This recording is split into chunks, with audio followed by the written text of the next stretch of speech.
بسم اللہ الرحمن الرحیم وَلَقَدْ جَعَلْنَا فِي السَّمَاءِ بُرُوجًا وَزَيَّنَّاهَا لِلنَّاظِرِينَ وَحَفِظْنَاهَا مِنْ كُلِّ شَيْطَانٍ رَجِيمٍ إِلَّا مَنِ اسْتَرَقَ السَّمْعَ فَأَتْبَعَهُ شِهَابٌ مُّبِينٌ.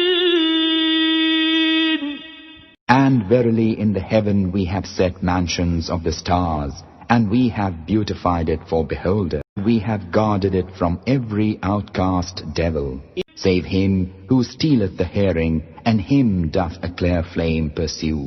ہم نے آسمان میں برج بنائے ہیں اور دیکھنے والوں کے لیے اس کو سجا دیا ہے، اور ہر شیطان مردود سے اسے محفوظ کر دیا ہے۔ ہاں، اگر کوئی چوری سے سننا چاہے تو ایک روشن انگارہ اس کے پیچھے لپکتا ہے۔ آسمانی برجوں سے کیا مراد ہے؟ اس بلند آسمان کا جو ٹھہرے رہنے والے اور چلنے پھرنے والے ستاروں سے زینت دار ہے، پیدا کرنے والے اللہ ہی ہیں۔ جو بھی اسے غور و فکر سے دیکھے وہ عجائبات قدرت اور نشانات عبرت اپنے لیے بہت پا سکتا ہے۔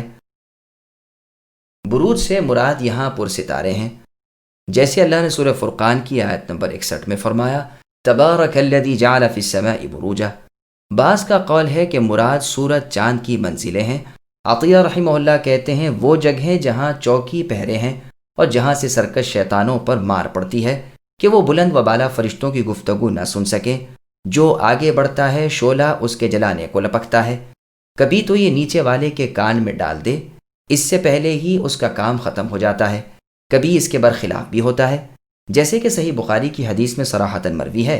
اللہ کے رسول نے فرمایا کہ جب اللہ تعالیٰ آسمان میں کسی امر کی بابت فیصلہ کرتے ہیں تو فرشتے عاجزی کے ساتھ اپنے پر جھکا لیتے ہیں، جیسے زنجیر پتھر پر۔ پھر جب ان کے دل مطمئن ہو جاتے ہیں تو دریافت کرتے ہیں کہ تمہارے رب کا کیا ارشاد ہوا۔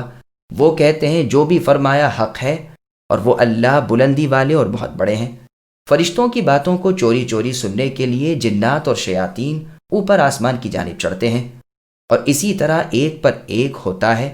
راوی حدیث صفوان رضی اللہ عنہ نے اپنے ہاتھ کے اشارے سے اس طرح بتلایا کہ داہنے ہاتھ کی انگلیاں کشادہ کر کے ایک کو ایک پر رکھ لیا۔